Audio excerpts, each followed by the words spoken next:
ini sama datang di materi yang banyak orang suka ya. Jadi kalau misalnya kating-kating bilang susah-susah itu bohong gitu. Oke, ini sistem saraf pusat, central nervous system. Oke, jangan lupa berdoa. Bismillahirrahmanirrahim. Semoga ilmu yang kita dapatkan adalah ilmu yang bermanfaat dan bisa awet terus. Oke, jadi sistem saraf itu adalah sistem paling kompleks di dalam tubuh manusia. Dia secara struktural dibagi jadi dua, ada sistem saraf pusat sama sistem saraf tepi. Sistem saraf pusat itu berfungsi untuk pusat perintah, mengolah informasi dan untuk mengintegrasi informasi gitu. Organnya adalah encephalon dan juga medulla spinalis. Kalau sistem saraf tepi berfungsi untuk menerima dan membawa informasi dari sistem saraf tepi itu sendiri dan menuju sistem saraf pusat gitu. Dan selain itu berfungsi sebagai perantara sejumlah refleks gitu. Contohnya apa? Nervi cranialis dan nervi spinalis. Terus kalau secara fungsional ada dua, ada yang buat sensorik dan juga motorik. Ini secara umumnya, jadi sistem saraf itu tadi ada sistem saraf pusat sama sistem saraf perifer. Nah, sistem saraf perifer ini dibagi jadi dua, ada sistem saraf somatik sama sistem saraf otonom. Somatik ini yang buat gerakan voluntar, jadi kayak ekstremitas, sedangkan yang otonom ini buat kayak organ dalam gitu. Nah, sistem saraf otonom itu dibagi lagi jadi dua, ada yang sistem saraf simpatis dan juga parasimpatis. Gampangannya buat ingat simpatis dan parasimpatis gimana mas? Ini ada dari PPT asistensi farmako. Jadi kalau simpatis kan fight or flight ya. Jadi kalau misalnya kita lagi dikejar beruang, kita tuh deg-degan gitu. Nah, karena kita deg-degan, kita tuh heart rate-nya meningkat, tekanan darahnya naik. Terus nafas terengah itu. Nah, karena nafas terengah kita butuh oksigen lebih banyak. Makanya paru-paru kita tuh mengalami bronchodilatasi gitu, agar udara yang masuk lebih banyak.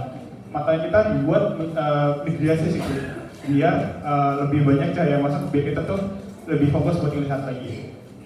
Terus karena kita tuh dikejar, kita kan nggak mungkin pikiran buat pipis dan juga untuk mencerna makanan kan.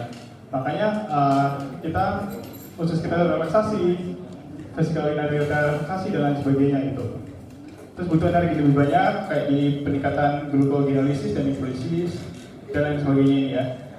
Nah, terus kalau parasimpatis berarti kebalikannya. Terus ini secara umumnya ya, encephalon ada prosencephalon, mesencephalon, domencephalon. Medulla spinalis ada 5 pas, cervicalis, thoracica, lumbalis, sacralis, coccygia. Spinalis ada 31 pasang, nervi cranialis ada 12 ini. Oke, ini sedikit aja. Oke, ini histologi jaringan saraf. Kita ada pendahuluan, terus ada sel saraf itu sendiri, ada sel glia, ada organ-organ sistem saraf pusat, ada struktur sistem saraf pusat lainnya, terus ada identifikasi preparat. Oke, pendahuluan tadi ya, jadi terdiri organnya ada otak sama medulla spinalis, sel penyusunnya itu ada neuron dan neuroglia. Terus kalau secara makroskopis itu ada yang namanya substansia grisea dan substansia alba. Terus dia tuh hanya punya sedikit jaringan ikat dan kolagen, jadi buat menunjang strukturnya tuh digantikan sama yang neuroglia ini. Tuh, ini bisa baca sedikit. Terus ini substansia di sistem saraf pusat kita, kan ada substansia grisea, grey gitu, jadi abu-abu gitu. Jadi substansia grisea adalah substansia yang warnanya abu-abu. Terus white matter substansia alba, kalian ingat aja albino gitu. Albino kan orang-orang yang warnanya kulitnya putih kan. Jadi substansia alba adalah substansia yang warnanya putih. Terus substansia nigra ingat dia orang negro, jadi substansia nigra adalah substansia yang warnanya hitam gitu. Terus substansia di sistem saraf pusat ini ya, kenapa sih substansia alba itu warnanya putih gitu? Jadi kalau misalnya teman-teman tahu di substansia grisea itu cuman ada neuron, dimana ada badan sel sama dendritnya ini, badan sel dan dendrit. Nah, akselnya kemana? Akselnya nggak ada di sini, akselnya ada di substansia alba. Dan substansia alba ini diselubungi oleh sulbus saraf myelin, dan ternyata sulbus saraf myelin itu kayak akan lemak gitu, lipid rich myelin sheath gitu. Nah, makanya terus kalau misalnya kita lihat di preparat, sulbus myelin lemak itu warnanya putih gitu. Jadi kenapa substansia alba warnanya putih? Karena dia ada sulbus myelin yang kayak akan lemak gitu. Terus kenapa substansia nigra warnanya hitam gitu? Karena substansia nigra itu mengandung melanin gitu. Nah, melanin ini kan yang ada di kulit kita, yang ada di rambut kita, di mata kita, yang memberikan warna hitam atau memberikan warna lain gitu. Seperti itu. Terus ini sama pada sistem saraf pusat ada neuron neuroglia. Tadi ya, neuron itu unit fungsionalnya gitu. Jadi dia memerankan untuk memproses dan meneruskan stimulus. Dan neural glia itu adalah yang berfungsi untuk menyokong gitu, menyokong dari sel neuron. Ya, unit fungsionalnya.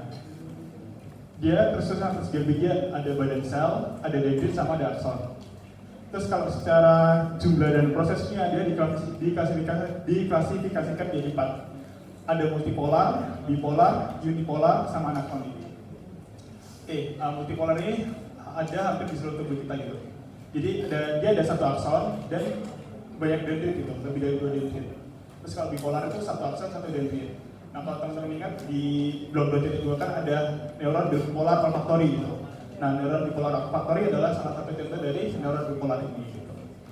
Dan neuron bipolarnya ada di organ-organ special sense, untuk ada di mata, hidung, dan telinga. Terus neuron unipolar, jadi dia ini ada satu prosesus, terus prosesnya ini nyabang gitu. Nah ini tuh akson, nah aksonnya baru dia nanti bakal jadi dendrit. Tuh. Terus dia ada di ganglion spinal gitu. Sini neuron anaksonik, dia tuh gak punya, itu kan artinya gak punya ya, akson itu artinya akson, berarti dia tuh gak punya akson, yang ada itu cuma dendrit. Nah fungsinya ini bukan untuk menghasilkan impuls atau mengantarkan impuls, tapi untuk mengatur nih biar kelistrikan itu biar tetap gak terlalu berlebihan atau terlalu berkurang gitu. Ini gambar-gambarnya. Ini badan sel ini ada nukleus, jadi dia berfungsi untuk mengatur segala hal yang ada di sel saraf itu sendiri gitu.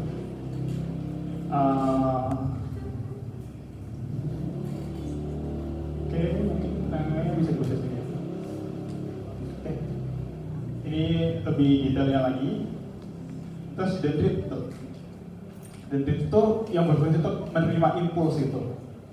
Dia kalau makin bercabang dia tuh makin kecil gitu. Beda sama akson. Akson tuh mau bercabang berapa banyak pun diameternya tetap sama gitu. Terus next. Akson itu yang berfungsi untuk meneruskan impuls. Dan dia ini bercabang berapa banyak pun dia tetap diameternya sama. Dan akson itu kebanyakan itu disubungi oleh submialin gitu. Nah submialin ini sebenarnya berfungsi untuk insulator listrik dan juga untuk melindungi sel saraf itu sendiri. Kalau misalnya ada di sel saraf yang disubungi submialin, itu lebih rentan untuk rusak gitu. Contohnya adalah neuron olfaktori gitu. Oke, ini neuroglia. Jadi ada dua tipe nih neuroglia. Ada yang di SSB sama SST. SSB-nya ada 4, ada astrosit, oligodendrosit, mikroglia, sama ependin. Kalau SST itu ada Schwann cell sama sel satelit. Oke, ini hafalin ya, karena keluar. Dan ya, kalian nyebutin semuanya sih nanti. Ya, semua sih keluar ya. Kuat-kuatin diri kalian. Oke, jadi intinya ini apa? Oligodendrosit itu berfungsi sama untuk produksi mielin gitu. Neurolemosit atau Schwann cell ini juga sama produksi mielin. Jadi yang memproduksi mielin di sistem saraf itu namanya neurolemosit atau Schwann cell. Kalau yang di sistem saraf pusat itu namanya oligodendrosit. Astrosit ini untuk mendukung secara struktural gitu ya, kayak betonnya atau kawat-kawatnya dari sel saraf itu, jadi untuk memperkuat gitu. Dan juga membentuk blood-brain barrier atau saluran delta.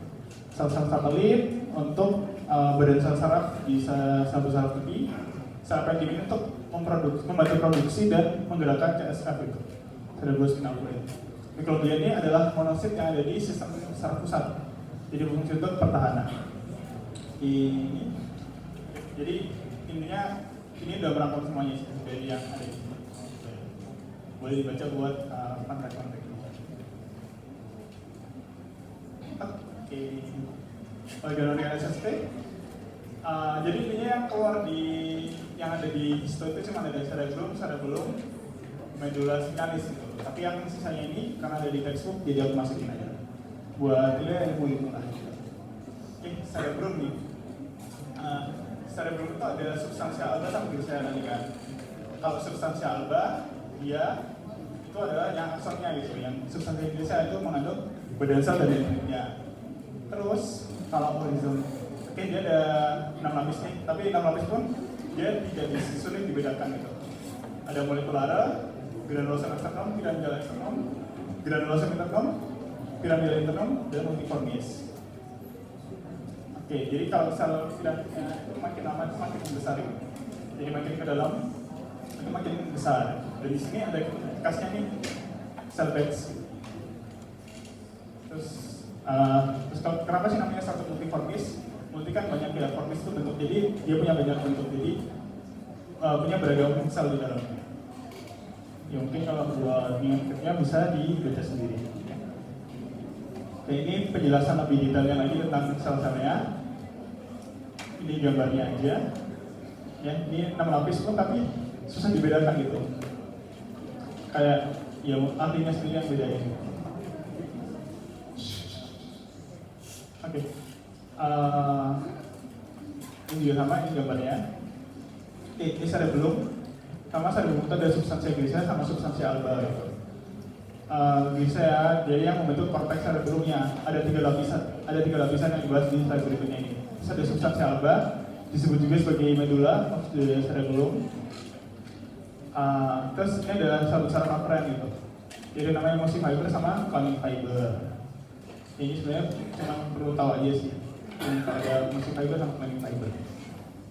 Terus ini ya korteks cerebellumnya yang biasanya sering keluar. Ada stratum molecular, ganglionara, sama granulosum. Molekular itu ada sel stellar sama sel basket. Stratum ganglion itu ada sel Purkinje. Jadi ada Purkinje yang ada di jantung ada, di cerebellum juga ada gitu. Stratum granulosum ada sel Golgi sama granula. Kalau si Purkinje ini nanti si aksonnya ini bakal ke sampai dendritnya itu bakal ke stratum molekular. Sedangkan granulosumnya itu aksonnya. Ini sedikit lagi. Ini medulla spinalis ada substansi alba sama grisea. Cuman di sini yang perlu teman-teman ketahui kalau mereka berdua ini berkebalikan gitu. Kalau substansi alba itu kan tadi kan grisea itu yang di korteks kan. Nah kalau yang di medulla spinalis substansi grisea ini yang di dalamnya gitu. Dia membentuk gambaran kurva atau butterfly gitu. Jadi seperti kupu-kupu. Sedangkan substansi albanya itu di bagian luarnya ini. Nah, terus di tengah-tengah dari substansi grisea itu ada canalis centralis dan medulla spinalis yang dia itu dilapisi oleh sel ependin dan mengandung cerebrospinal fluid. Oke, kalau teman-teman tahu kan ada cornu anterior sama cornu posterior kan. Jadi kalau gambarannya nih motor itu kan mesin mobil itu kan ada di depan ya. Jadi karena dia di depan dia itu berfungsi untuk motoriknya itu. Makanya cornu anterior itu berfungsi untuk gerakan motorik, menyalurkan motoriknya. Nanti sisanya nih si posteriornya itu berfungsi untuk saraf saraf yang sensorik gitu di bawah ke atas. Begitu. Ya ini ya buat meter, perimeter dan beberapa penjelasan ini. Medulla spinalis. Nah jadi medulla spinalis itu bentuk-bentuknya juga di tiap legio, cervical, torakal, lumbar, sakral itu beda-beda. Dan kalau misalnya di daerah cervical dan lumbar, itu kan komunikasi ekstremitas kan, ekstremitas gerakannya lebih kompleks. Makanya substansi griseanya itu lebih banyak, lebih tebal gitu. Thalamus, hypothalamus. Nah, struktur lainnya ada meninges, plexus choroideus, granulationis arachnoidea baconia atau fili arachnidea, sama blood-brain barrier.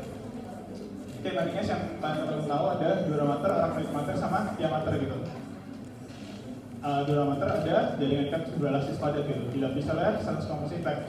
Di bawah dura mater, sub itu kan bawah ya, jadi subdural itu jalan ruangan di bawah dura mater. Di sini ada arachnoid mater, dia vaskular tapi masih dilewati pembuluh darah, jadi pembuluh darah itu cuma lewat aja gitu, dia nggak divaskularisasi.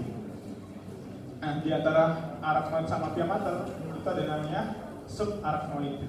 Arachnoid sub itu kan tadi ya bawah itu, berarti subarachnoid berarti dia itu ada di bawah arachnoid mater. Punya dua komponen, ini nggak terlalu penting. Terus pia mater mengandung sabut kolagen, elastis dan fibroblas, melekat erat pada sistem saraf pusat, namun tidak berhubungan langsung gitu. Jadi berfungsi untuk melindungi tapi berbatasan aja dan tapi nggak punya efek apapun gitu. fungsinya cuma proteksi aja. Terus ya kalau materinnya punya mother, terus durability-nya tebel, P-nya itu artinya tender, jadi lebih lunak. Jadi makanya dalam mater tuh keras gitu, dia fibrillasinya padat. Sedangkan via mater tuh tender gitu, jadi dia lebih lunak karena cuma kolagen, elastin, dan fibroblast. Tuh, secara teknologi. Terus ini plexus choroideus berfungsi untuk menghasilkan cairan cerebrospinal fluid. Terus atas apa ada pembuluh darah dan sel appendix gitu. Jadi kapiler-kapiler itu bakal kayak kasih air, zat-zat itu, terus yang berfungsi untuk sekresinya itu yang si sel appendix-nya. Gambarannya ini, gambaran itu kayak pulau-pulau gitu. Ya, merupakan invagilasi juga dari diameter itu. Ini granulasional saraf Bacchioni, fungsinya apa? Untuk reabsorpsi si CSF tadi atau LCS dari subarachnoid ke dalam pembuluh darah gitu. Karena apa? Karena biasanya kalau yang menyerap cairan-cairan itu adalah pembuluh limfatik, tapi di sistem saraf pusat itu nggak ada. Makanya sebagai gantinya adalah si granulasional saraf Bacchioni atau fili arachnoidea. Di sini barrier jadi punya fungsi untuk mengatur masuknya zat-zat tertentu dari darah ke dalam sistem saraf pusat. Jadi nggak semua zat itu bisa melewati dalam otak gitu. Makanya otak itu salah satu organ teraman gitu. Tapi itu juga berlaku kalau misalnya ada kena penyakit di otak, nggak semua obat-obatan itu bisa melewati saluran darah otak gitu. Jadi hanya obat-obat tertentu aja.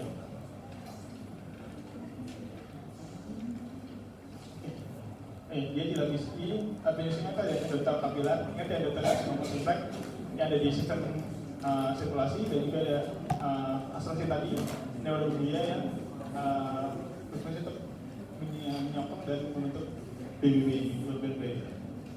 Ya udah, berwarnanya ini adalah kompleksality ya, akson, sel piramidal, terus ini cerebrospinal, ini substansi alba, satu granuloso. Jadi cuma satu layer aja loh.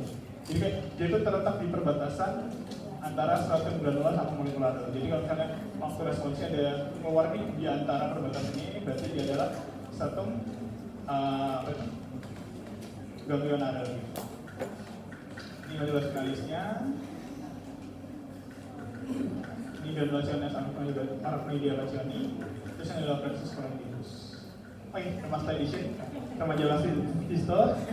Jadi buat teman-teman nih, kalau misalnya di rumah berdoa kayak, ya Allah banyak banget pasti habis ini, habis ini, habis ini, pusing banget dan nggak tahu harus ngomong apa. Teman-teman coba aja minta untuk diampuni dosa-dosanya. Karena ketika dosa-dosa kita diampuni, berarti insya Allah sudah hal itu akan berjalan lebih mudah gitu.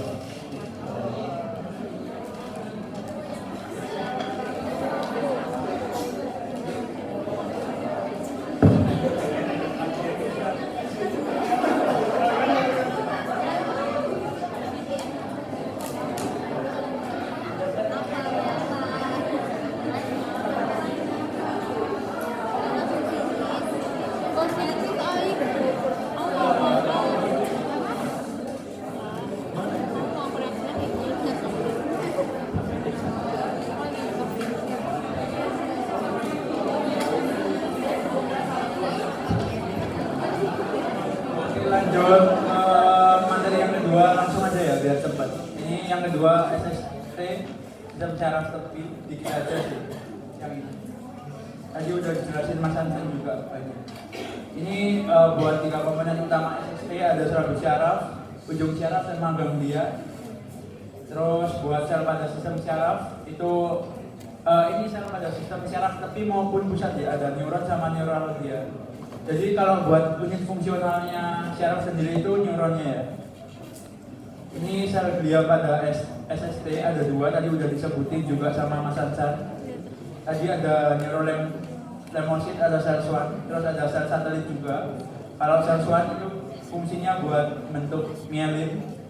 Sedangkan yang sel satelit itu buat apa? Buat membentuk suatu lapisan penutup di atas dengan sel neuron gitu ya, yang berfungsi buat nutupin dan menyokong sel di ganglianya. Ini juga tadi udah dijelasin Mas Hansan juga buat bentuk-bentuknya. Nanti dibuat preparat SST di Histo ada 4 preparat. dikit kok buat serabut syaraf potongan lintang, membujur, sama ganglion spinalis sama otonom. Ini langsung aja masuk ke serabut syaraf. Kalau serabut syaraf ada lapisan-lapisannya. Yang pertama ada endoneurium, itu terdiri dari jaringan pengikat longgar. Terus ada perineurium, itu ada tight junction-nya di dalamnya. Terus ada epi yang paling luar, itu fibrous irregular. Terus ini langsung masuk ke preparatnya aja, serabut syaraf potongan membujur. Ini kayak gini bentuknya. Buat yang S itu celsuan, buat F itu fibroblast, P itu perineurium ya. Ini juga bentuknya. Terus di bagian sini itu juga ada nodus transfer. Itu fungsinya buat apa? Buat mempercepat pengantaran impuls ya. Terus buat inti celsuannya sendiri itu intinya oval, sedangkan untuk inti fibroblastnya itu intinya pipi. Ini gambarnya yang lebih besar. Terus lanjut ke serabut syaraf potongan melintang. Ini buat gambaran yang bagusnya. Terus ini buat preparatnya. Di sini yang perineurium, terus ada epineurium. Epi itu yang paling luas ya, yang paling luar maksudnya. Di sini untuk gambarannya ada akson bermielin, terus ada epineurium, ada perineurium, ada endoneurium, sama ada sel fibroblast, makrofag, sama pembuluh darah. Ini buat gambaran yang lebih besarnya. Lanjut ke preparat ketiga, ganglion sensorik. Ini kan sesuai namanya ganglion sensorik. Berarti untuk sistem syarafnya aferen. Terus buat bentuk neuronnya sendiri pseudo unipolar. Terus buat badan selnya gimana? Badan selnya itu bergelombol ya. Sedangkan buat intinya sendiri itu di tengah nanti. Untuk sel glianya sendiri itu sel satelit. Untuk nama lain dari ganglion sensorik ini ada ganglion spinale atau cerebrospinale. Ini buat badan selnya, terus ini sel-sel satelitnya ya, yang mengelilinginya. Terus lanjut ke preparat terakhir ada ganglion otonom. Kalau sensorik tadi aferen, kalau otonom berarti eferen. Itu terdiri dari simpatis dan parasimpatis. Ini buat bagian motorik ya. Terus di sini neuronnya bentuknya multipolar. Terus buat badan selnya tersebar. Dan biasanya intinya eksentris. Kalau tadi di tengah ini eksentris ya. Terus buat sel glianya sama, tetap sel satelit. Ini buat gambaran histologinya yang di preparat. Ada yang mau jawab mungkin?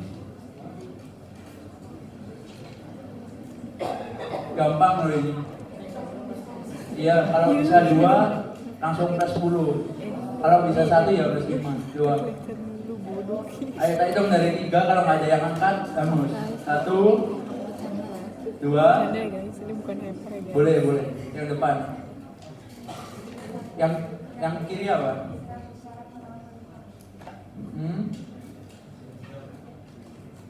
Terus yang satunya?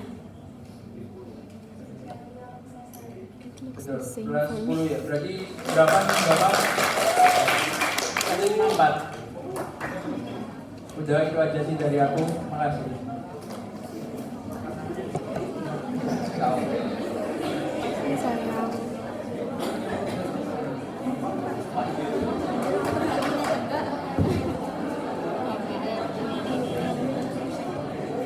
Semua ada yang kita perhatiin.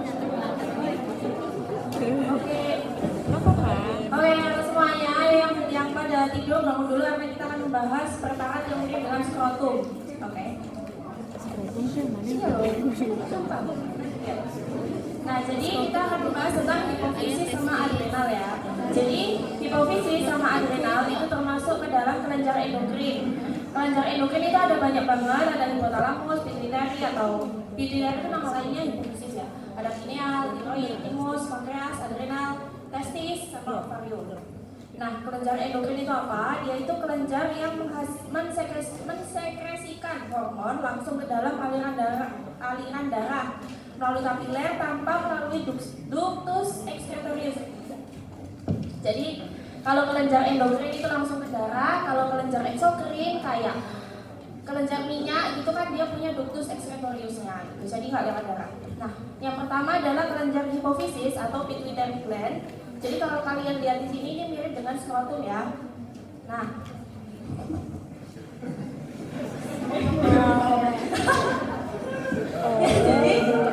jadi hipofisis itu dia letaknya ada di basis kranii ya.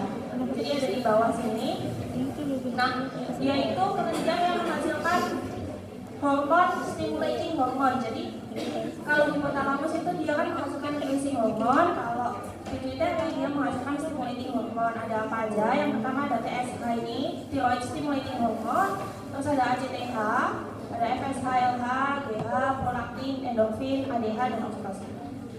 Oke, nah histologi kelenjar hipofisis itu dia dibagi menjadi dua bagian. Yang hipofisis anterior itu namanya adenohipofisis. Adeno itu kan nama latinnya kelenjar ya, jadi di situ isinya kelenjar. Tuh. Tapi kalau neurohipofisis atau posterior itu dia berarti isinya neuron gitu, isinya sel saraf. Nah, yang pertama adenohipofisis dulu, dia tuh ada 3 pars atau 3 bagian. Yang pertama ada pars distalis yang isinya kelenjar-kelenjar. Terus ada pars intermedia. Pars intermedia ini adalah perbatasan dari adenohipofisis sama neurohipofisis. Terus pars nervosa. Pars nervosa itu sebenarnya bukan bagian dari adenohipofisis, tapi dia bagian dari neurohipofisis. Terus ada lagi bagian di atas itu namanya pars tubralis. Nah, kita lanjut. Adenohipofisis, pars distalis atau pars yang paling besar, dia menyusun 75% dari adenohipofisis. Dia itu ada 2 jenis sel berdasarkan afinitas ulasannya. Ada yang kromafil, itu dia menyimpan hormon di dalam granula sitoplasma sekretorik. Jadi yang sel kromafil itu dia punya granula, tapi kalau kromoflob itu dia nggak punya granula. Jadi kayak gitu. Nah, terus yang tadi kromafil ini dia dibagi menjadi 2 adalah sel acidofil dan sel basofil.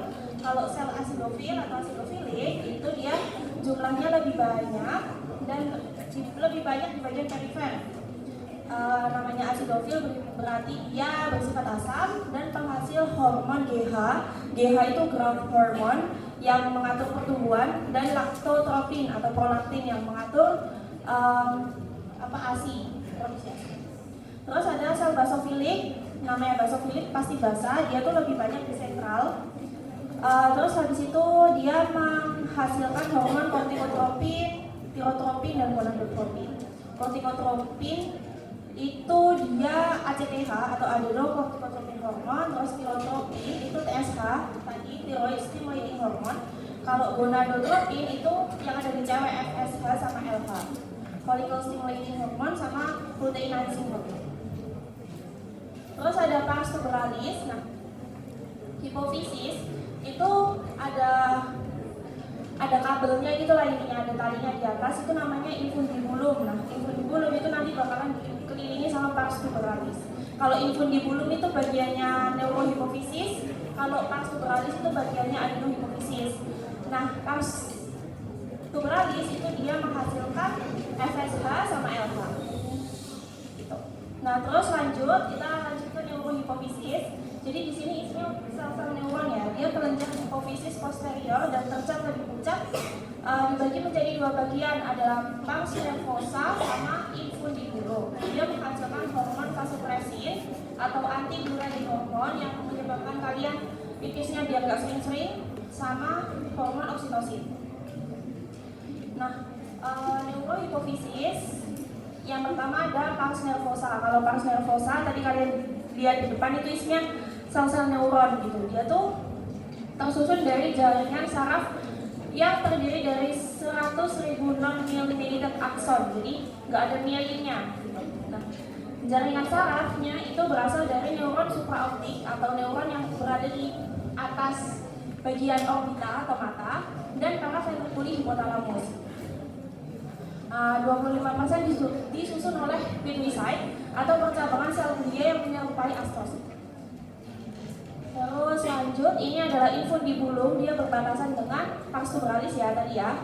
Dia menghubungkan neurohipofisis dengan hipotalamus. Gitu. Nah, fungsinya ada dua, berupa sekresi vasopresin sama sekresi oksitosin. Kalau sekresi vasopresin itu dia aksonnya, maksudnya disekresi oleh sel yang dari supraoptik. Tapi kalau sekresi oksitosin itu dia dihasilkan oleh akson yang dari paraventrikular. Kan tadi disebutin kalau misalnya di sini jaringan saraf berasal dari neuron supraoptik dan paraventrikular.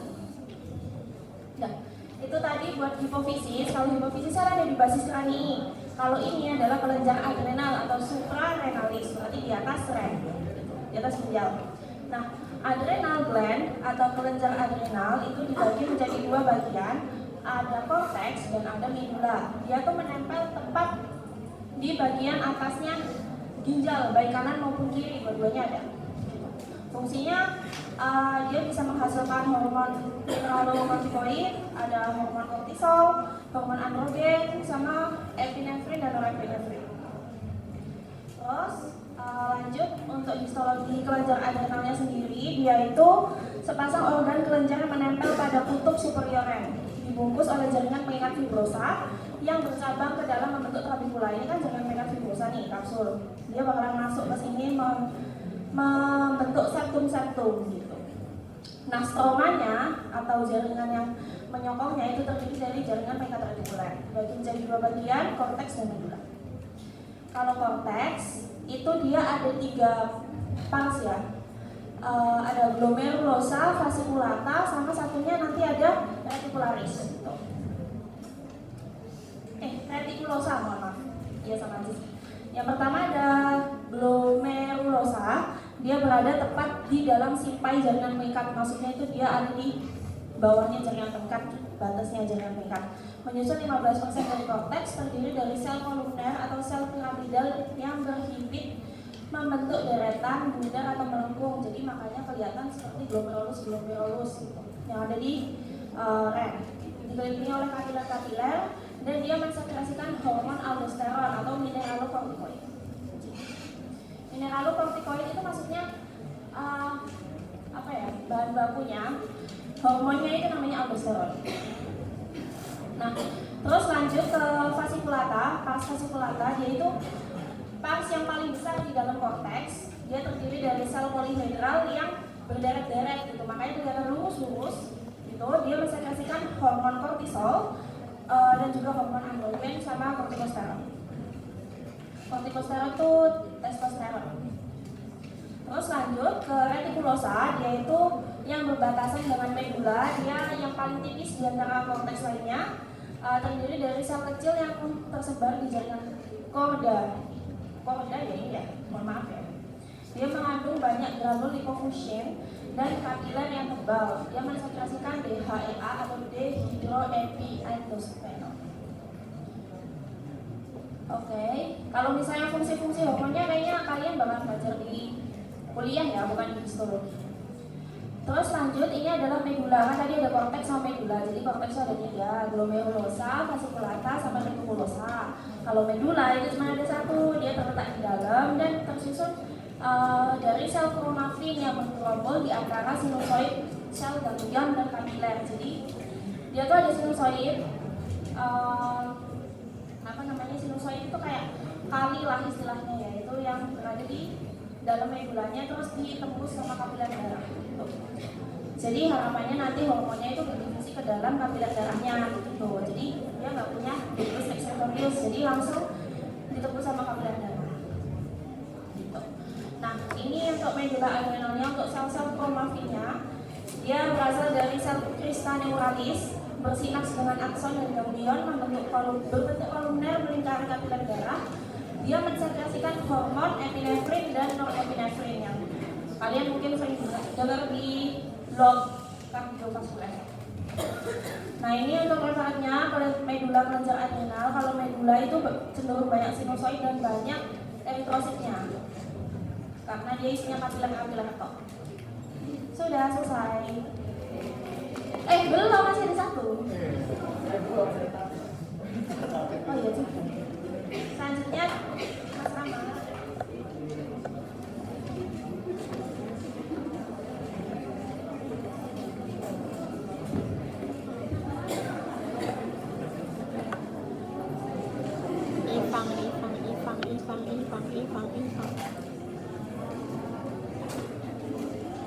Oke, kita lanjut ke materi terakhir ya. Fokus bangun.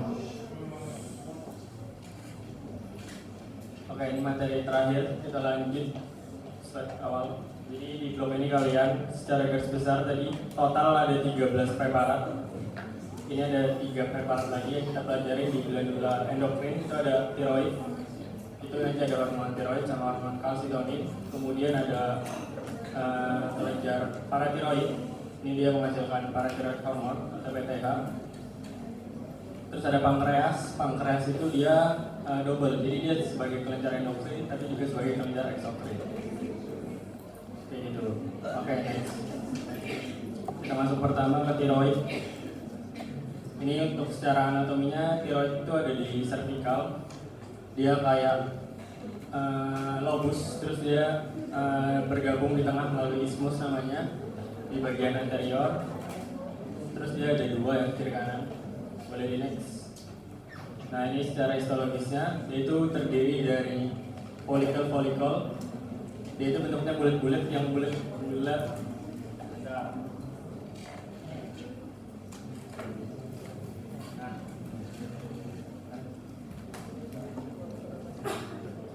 Nah, oke, ini udah dari namanya juga sih. Jadi ini dia sel folikuler itu yang ini, yang bulat-bulat di pinggir. Di tengahnya yang warna pink itu namanya massa koloid. Massa koloid itu isinya massa gelatinosa. Terus yang di di tengahnya lagi itu ada sel si parafolikuler. Nah, sel parafolikuler ini yang nanti menghasilkan kalsitonin. Boleh next. Ini gambarannya tadi, dia pokoknya bulat-bulat, bintik, tengahnya kayak pink, itu namanya koloid. Terus tadi dia ada sel folikuler itu yang di bulatannya. Kalau parafolikuler berarti yang dia di tengah-tengah. Ini nih, di tengah-tengah itu berarti dia parafolikuler. Nanti dia menghasilkan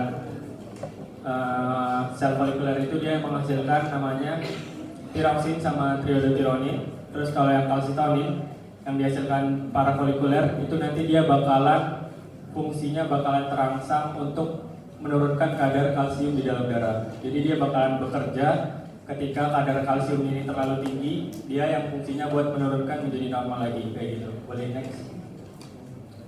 Ini preparatnya, ini perbesaran lebih kecil, ini perbesaran lebih besar, ini yang tinggi tengah berarti koloid, di sekitarnya folikuler, yang di tengah-tengah itu berarti sel parafolikuler. Boleh next. Kita lanjut ke kelenjar paratiroid. Kelenjar paratiroid ini kalau secara anatomis itu di belakangnya si kelenjar tiroid. Dia jumlahnya ada 2 pasang atau 4 di bagian atas sama di bagian bawah. Dia bentukannya kecil. Next. Nah, di kelenjar paratiroid ini ada 2 sel, namanya ada sheath cell atau principal cell. Itu dia sel yang mayoritas. Terus dia fungsinya nanti menekresi hormon paratiroid tadi atau PTH.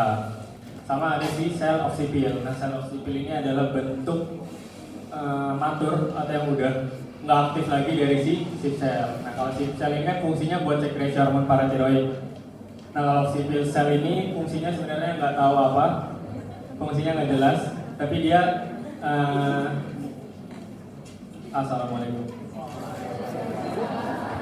Dia fungsinya dia itu adalah si sel matur dari si sheath cell ini. Terus buat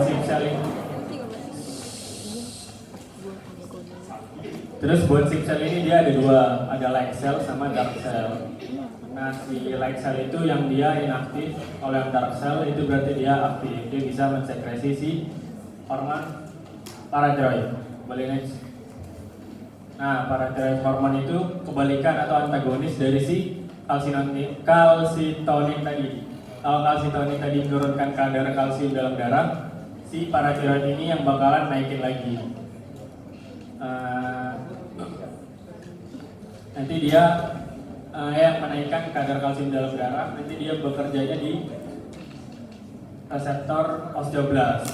Tapi dia fungsi utamanya untuk osteoklas, kayak gitu. Jadi dia nggak bisa langsung ke osteoklas karena nggak ada reseptor si paratiroid hormon, kayak gitu. Dia jadinya ke dari para tiroid hormon ini reseptornya di osteoblast, baru nanti osteoblast lanjut ke osteoklas. Aktivitas reabsorpsi matriks tulang kayak gitu. Boleh next. Ini gambaran histologis paratiroidnya. Ini yang tiroid ya. Kalau paratiroid yang bagian bawah nih. Maaf guys. Ini paratiroid. Dia tadi sip cell sama si oksipil. Bedanya gimana? Kayak gampang. Sip cell berarti yang mayoritas, yang kalian kayak nanti di mikroskop misalnya. Kalian lihat kan warnanya beda tuh, ada yang gelap sama yang agak muda. Yang lebih banyak biasanya agak gelap, itu berarti si sip cell, karena dia mayoritas. Kalau yang si oksipil berarti yang cuman di sekitar-sekitarnya, kayak gitu. Next. Nah ini tadi yang mayoritas kan yang agak gelap, itu sip cell, yang si cuman kayak di tengah-tengah salah-salah secuil-secuil ini, itu si oksipil cell, kayak gitu. Itu histologisnya. Boleh di next. Ini terakhir. Organ pankreas. Ini secara anatomis letaknya di situ kalian tahu. Terus ini nanti histologisnya kayak gini. Boleh next. Nah ini dia tadi, karena dia tadi fungsinya dua ya, sebagai kelenjar eksokrin tapi juga sebagai kelenjar endokrin. Nah sebagai kelenjar eksokrin dia menghasilkan enzim lipase. Terus sebagai kelenjar endokrin dia menghasilkan insulin, glukagon, somatostatin sama polipeptida pankreas. Terus dia itu nanti tersusunnya kayak gini. Distribusinya nanti dari sel A 20%, sel B 70%, sel D kurang dari 5%, dan sel F ini jarang. Jadi ini tuh adalah si sel-sel penghasil ini semua. Boleh next. Nah ini, jadi sel A, B, D, F itu ini. Kalau sel alfa itu dia si pensekresi glukagon. Dia letaknya di perifer, dimundurin dikit. Satu slide mundur. Nah ini di perifer itu berarti dia sel alfa. Dia penghasil pensekresi glukagon. Next. Sel beta ini dia yang paling banyak. Dia letaknya di sentral dan fungsinya menghasilkan insulin. Next. Ini udah ada urutannya juga. Ini yang paling banyak, ini kedua, ini ketiga, ini yang paling sedikit. Sel delta itu yang sekresi somatostatin, letaknya menyebar. Terus sel F itu yang paling sedikit, yang tadi jarang. Dia fungsinya sekresi polipeptida pankreas. Nah, kalau di pankreas itu ada ciri khasnya. Ciri khasnya itu bentuknya bulat. Itu namanya Island of Langerhans, atau biasanya disebut Pulau Langerhans. Nah, Pulau Langerhans itu yang mana? Pulau Langerhans itu yang bulat, yang tiap bulat-bulat itu. Boleh next. Hai, ini mekanismenya sama tadi. Pokoknya buat homeostasis, nanti kalau kalian nggak makan gulanya gimana, sama kalau kalian makan gulanya gimana, kayak gitu. Dibaca aja mekanismenya. Nah ini yang tadi si Island of Langerhans atau si Pulau Langerhans. Dia itu yang bulat-bulat gini, yang dia bulat tapi ada sinusoidnya, sama dia isinya kapiler kayak gitu. Oke, ini buat referensinya. Mungkin untuk materi blog terakhir cukup sekian.